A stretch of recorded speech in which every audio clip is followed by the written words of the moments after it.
What is up, everybody? Ivy Ross checking in. I hope you guys are having a good weekend.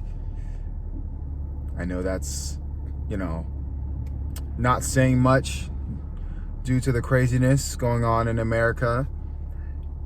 Again, by race, it seems that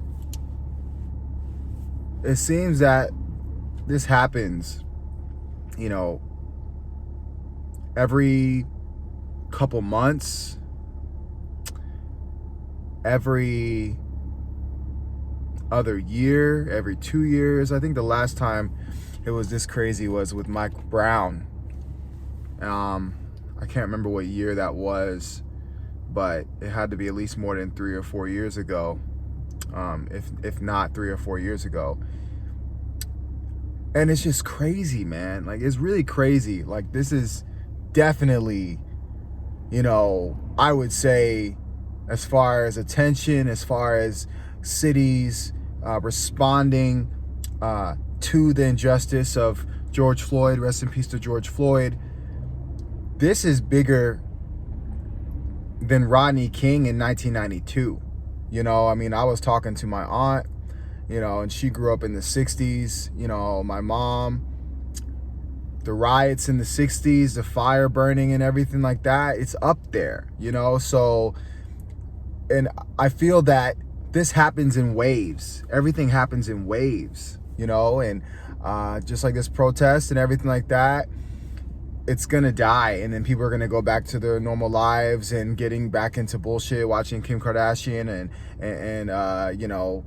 living vicariously through LeBron James, and we're back into fantasy land, and we're not dealing with the actual issues. That we have a system that treats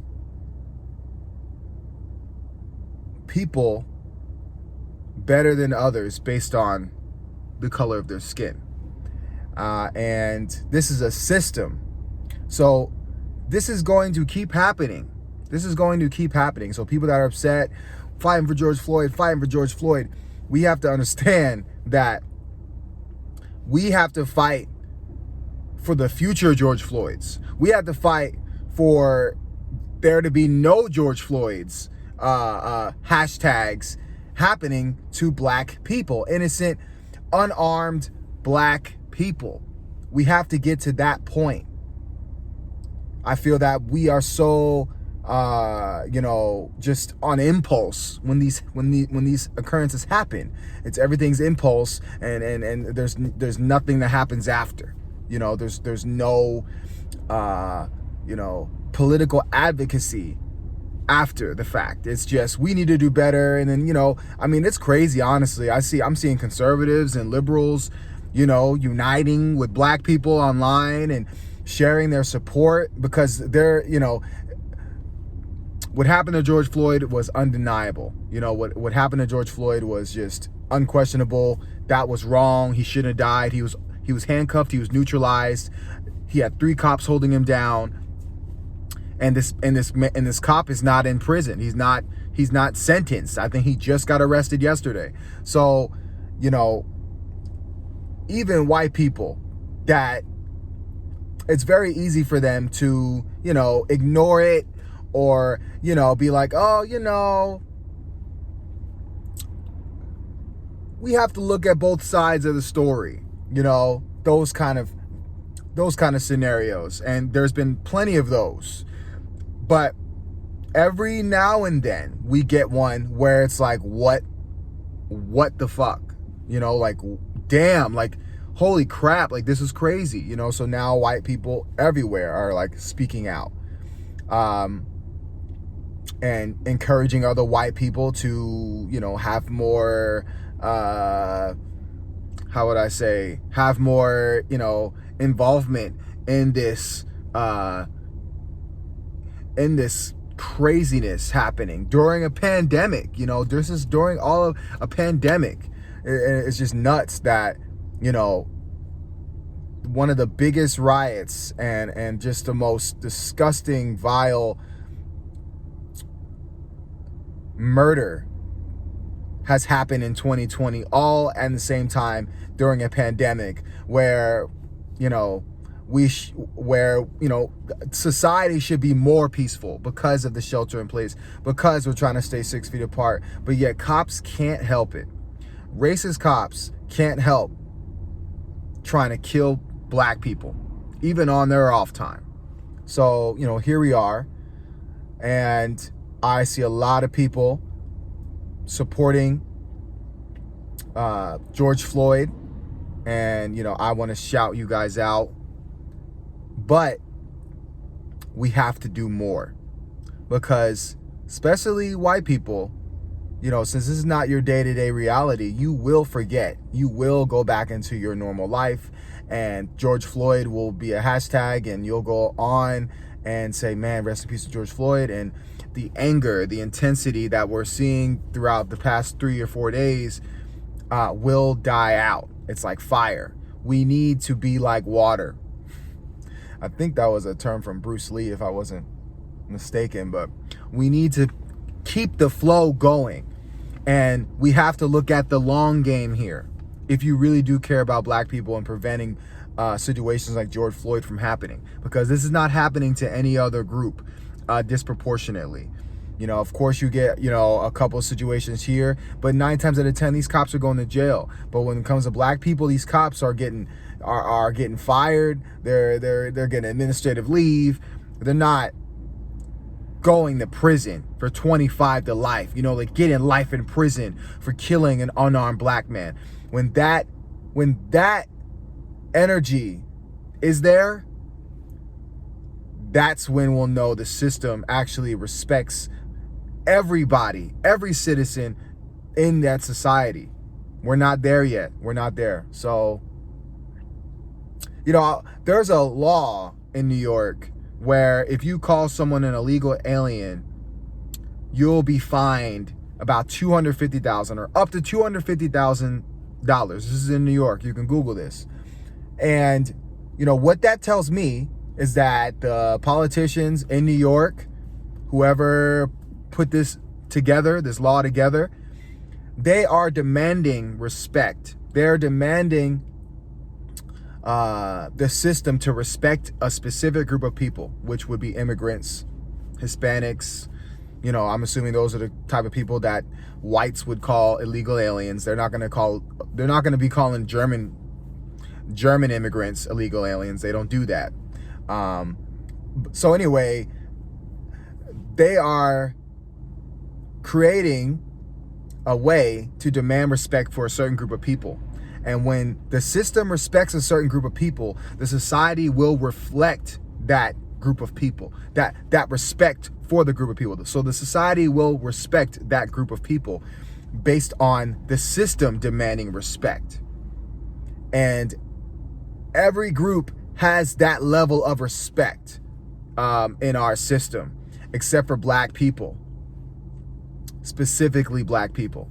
And, you know, this is why I create these videos and just kind of pound away and just kind of be another voice adding to the reparations and Black Agenda movement. Because part of reparations isn't just money. It's about creating laws to make black people a protected class, creating laws that reflect, you know, the advancement of society, you know, of humanity. And I would want it to be similar to a law like that in New York, where, you know, you're going to get fined for saying the N-word, you know, something that's so deeply rooted in the darkest times of American history, that the N-word should have been a word where you're punished, because that's how deep rooted in hate it's been. Yet we have illegal alien somehow, you know, a law in New York before the N-word, you know? So, and that's just a small example of what laws can do to demand respect for a group of people. And over time, society will respect that group of people. 100 years from now, people will respect Mexican immigrants, Hispanic immigrants, because the laws underneath it will be demanding that respect.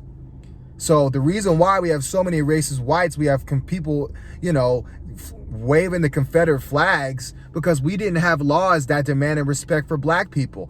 The people waving the Confederate flags, or even the Confederate in general, that are traitors to America, they would be a thing in the past, as far as relevancy right now, but here we are, because there was no laws demanding, hey, anybody waving Confederate flags, they're getting fined, they're getting jail time. Like those kind of laws that demands respect for what happened to the people that descended from slavery in this country. So anyway, just back to my point, when it comes to protesting, I personally advocate for nonviolence, and I know that now we have Antifa and a bunch of white people, cops, provocateurs coming in and completely just screwing up, the message, the original message for the protest. But I digress. Protesting, violence, whatever it is, I don't condone it. And I'm about, what are we going to do after? Because this rage, it's going to die down. Like I said, it's like fire. We need to be more like water when it comes to this. And the water is the politics behind it. So we have to get politically educated. We can't go back to the bullshit of, binge watching TV shows and, I mean, there's nothing wrong with watching TV shows, nothing wrong with entertainment. What I'm saying is letting that suppress our issues and not dealing with it up front. We have to confront this issue. All of us, every single one of us, white people, black people, because this country is going to fail. It's going to burn. Karmically, it's going to burn because of the causes that we made in the past and we refuse to address now. So what I'm saying is reparations and the black agenda is going to make this country a better place, without a doubt. It's going to make this world a better place, because America is going to set the tone of the best, proper respect to black people. And hopefully in other countries, they will do the same. Or at least, we will be the blueprint of how to really make a revolution. And as if we don't already have that. We have people like Martin Luther King who showed how to stand our ground on certain on things we want to change, and things that we feel need to be addressed. We have people like Martin Luther King or Malcolm X that have showed proof of what it takes to make that change in this country.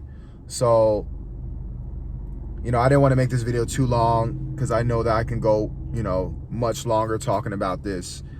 But my main point is that we need to advocate for the people that are alive right now. We can't just, every time someone gets murdered, that's when we decide to protest. That's when we decide to be fighters of injustice and, want to do a revolution. It needs to be right now, like doing the work right now, and supporting our people that are fighting for change for black people. I would say people like Yvette Carnell, people like Antonio Moore, people like William Sandy Darity, economists and, historians that are writing books about, what we can do to close the racial wealth gap, and all the black people that are, speaking up and engaging in the politics right now. So, what I'm saying is we have to do more than just, go wild and, lose ourselves when someone passes away. And then after that rage is gone, we're back on our bullshit. We have to change that. We have to. And that goes to politics. Politics is the only way this is going to change. So, and I can't stress this enough. our energy should not just be, we got to get Donald Trump out of office because he's racist. Yes, Donald Trump is racist. I get it. But we have to do policy. So we're saying we have to get Donald Trump out of office, but we have Joe Biden, who refuses to address the systemic racism in this country and doesn't not want to support reparations and a black agenda. He's part of the problem. He's part of the problem. He doesn't get it. And we got to stand firm on that. We have to stand firm as black people, as American society. We have to demand that. If he wants to get in office, he has to have this on the table. So we can't just, oh, we got to get Trump out of office. Look, George Floyd just died. We got to get Trump out of office. What?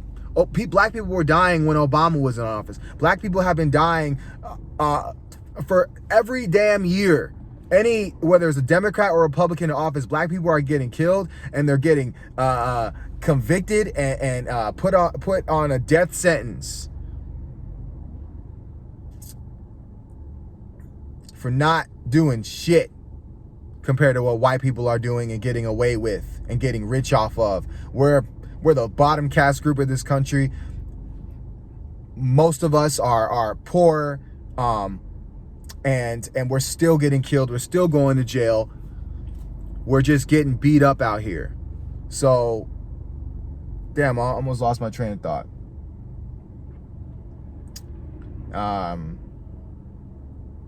My point being is Joe Biden has to address that. Joe Biden has to acknowledge the systemic racism, white supremacy in this country. And personally, I don't believe he will ever do that because he's contributed too much to white supremacy. And I believe that he's a racist himself. So, like I said in my last video, I'm voting down ballot because I understand that whether it's Trump or Joe Biden or any president in office, my life as a black man, my people as a group, our lives will not change unless there is specific policies for black people to transform and attack and dismantle the system of white supremacy. The system of white supremacy. So, that's why I'm not going to lose my ground when people tell me, oh, we got to do this for the greater good. We got to do this for everybody. No. We are always put on hold. They always tell us, things will work out. Things will, get better. Just vote for them. Just vote for them. Just vote for them. No, we need to vote based on policies. We want to vote on an agenda. We have to push based on logic and maturity. So voting is an exchange. It's not a gift. That's quoted from Yvette Carnell.